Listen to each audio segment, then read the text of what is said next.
Hi everybody, welcome back. It's Heather with Reflecting Inward Life Coaching, and today we're on video 2 of the 26 common mental mistakes. Today we're covering overgeneralization. These mental mistakes come from the book Feel the Way You Want to Feel No Matter What by Dr. Aldo Pucci. So if you want more information about these examples and want to work on them more yourself, please feel free to pick up his book or send me a message and ask me some questions. So, overgeneralization. I found the best way to approach this one is by using some examples and seeing if maybe any of it rings true to you and you can find some examples in your own life. So, for example, and first off, a lot of these examples are going to be for school-age individuals because this particular slideshow was created for educators to help educators understand how to identify, recognize the mental mistakes in their classrooms and then give them some skills, techniques, some verbiage, conversation skills to help kids overcome these common mental mistakes at a young age. So if some of these are kind of coming off as being for children, it's because they were written for school-age individuals. Okay, so Sammy always calls me names. Man, that must be difficult, even while you sleep. Well, whenever we're on the playground and he's upset, he calls me stupid. Okay, so when he's upset about something and he disagrees while you're on the playground, he calls you names. Is that right?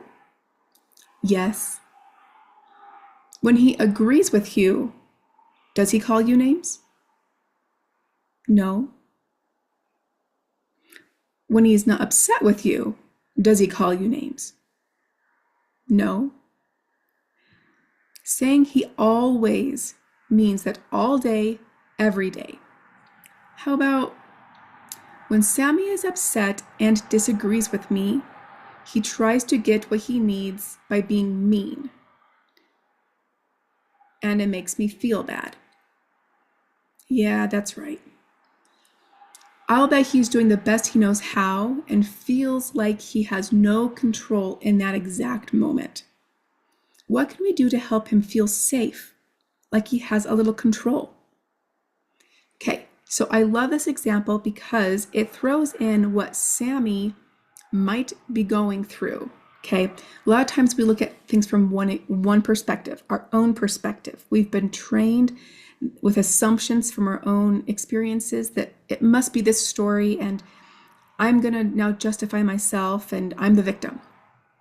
What I love about this example is the teacher or the individual helping the other individual see clearly is helping them to see outside of their own perspective into what might be happening on the other person's side of things to better understand. So I wonder what might be happening with Sammy.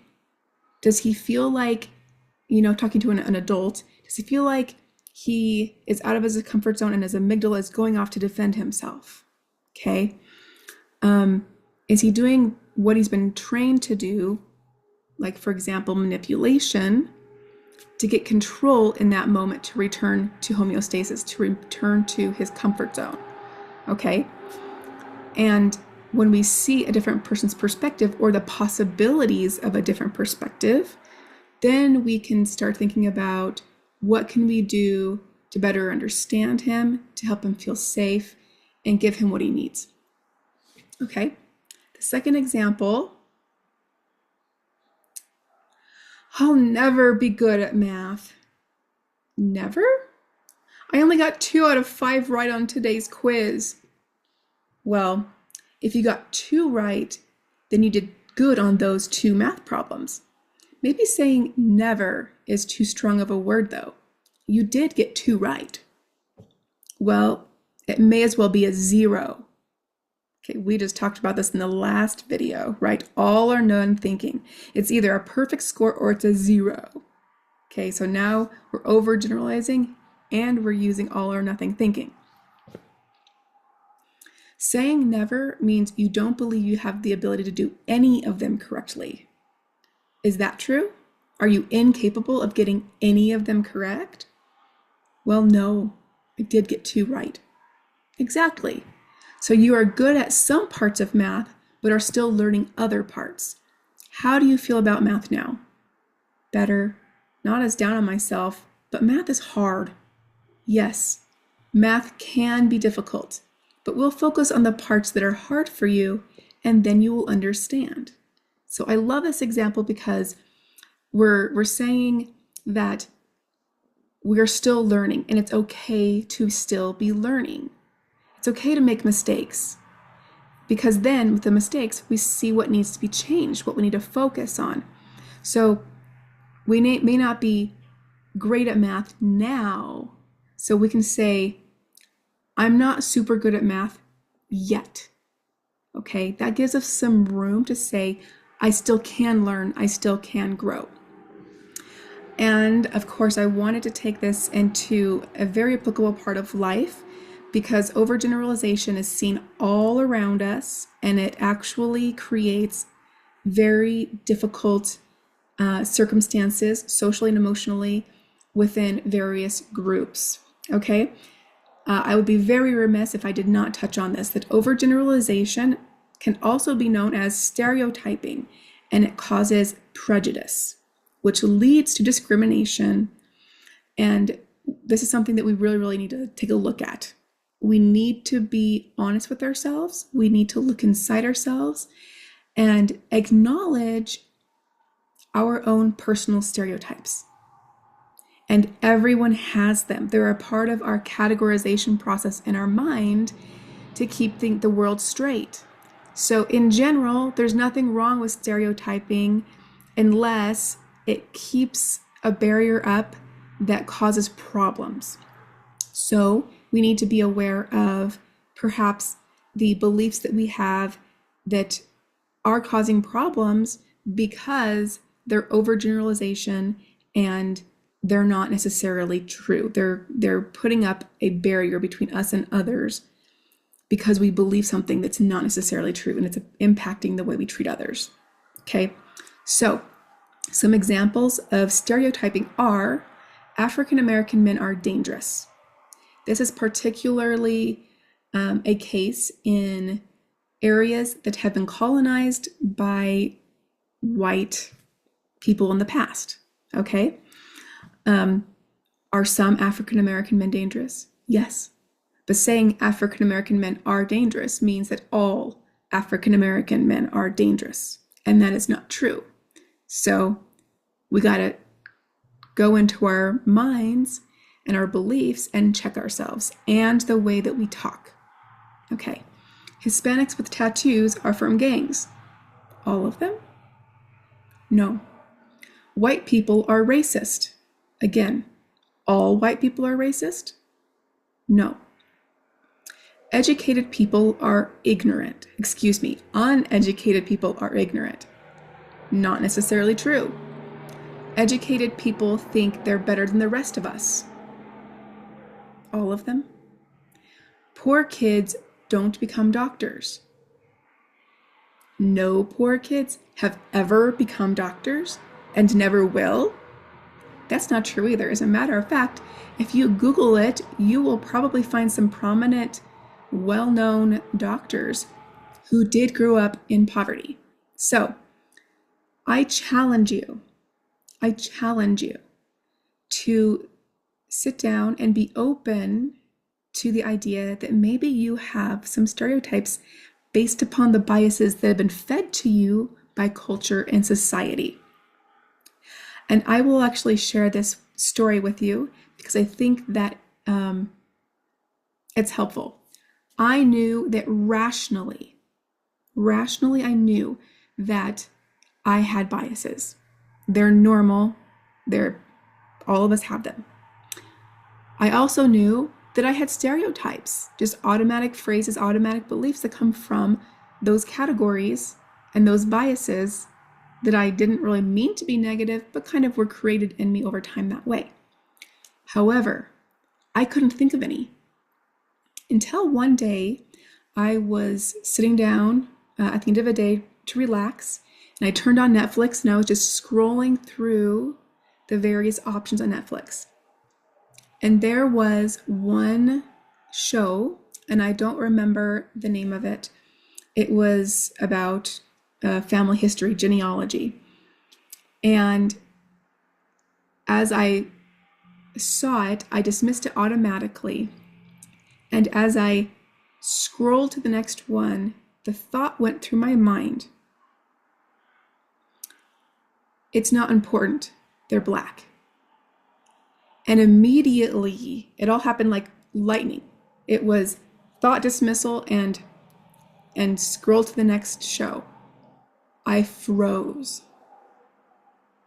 And I put down the remote and I sat there on the couch. And I thought, where did that come from? Because I was not raised in a racist household. I'd never heard any comments made about Blacks in particular. And I thought, well, it had to come from somewhere, so where did it come from? Now, I will mention this. When I was 14 years old, my grandmother made a comment about African Americans, and it shocked me. Like, that's why I felt like I wasn't particularly racist, because when she said it, I was so shocked that she said it, because it completely was not aligned with what I felt and believed. And so years and years later, when I'm sitting on the couch, I'm 39-ish years old. And I thought, I have no idea where this came from.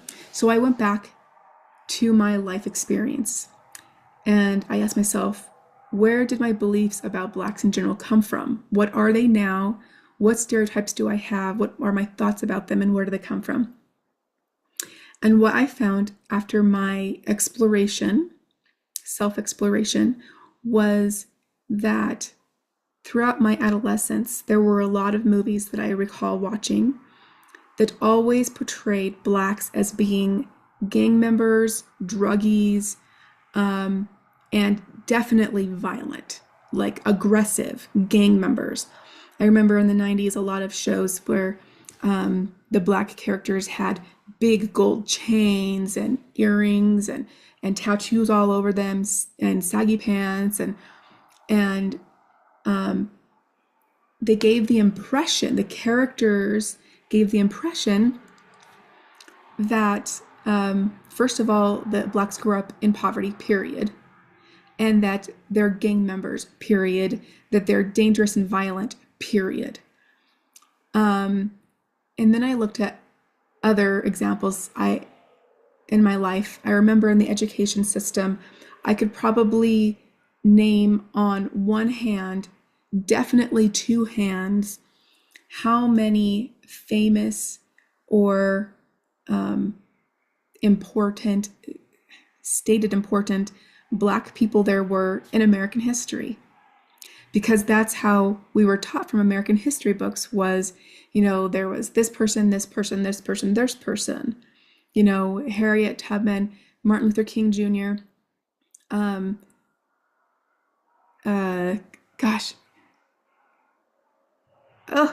her name is escaping me, but on the bus, you see what I mean? We're not taught to believe these are important. Remember them, right? And so I looked back through what I was taught, and basically when you're taught in school, well, here are 5 important Black people, I guess. That's the way it comes off. Then you start having these beliefs that aren't explicitly taught to you, but they're kind of just created by the environment that, what? They're Black. It's not important. And I realized, yep, it wasn't purposeful, but the belief was created from my environment based upon how we presented information. So I want to really challenge you to look at your experience. Maybe it's one of these on the list here. Maybe it's another one that you've talked to someone recently about and you were really frustrated and you made a comment about this group. You're angry about whatever's happening in the world because this group is, maybe sit back and think about it with yourself. Is everybody in that group that way? How or why? Where did that belief come from? Is there a little bit of self-righteousness in your belief? Is there a little bit of I am better than just because belief? What makes someone else or a different group better than that group inherently? Inherently. And remember that you're stereotyping both groups. You're comparing your personal bias about those two groups. So be careful. And I look forward to your comments, your questions. If you want more information about this, you can check out the book or you can send me a message. And I look forward to the next time that we see each other. Have a great day.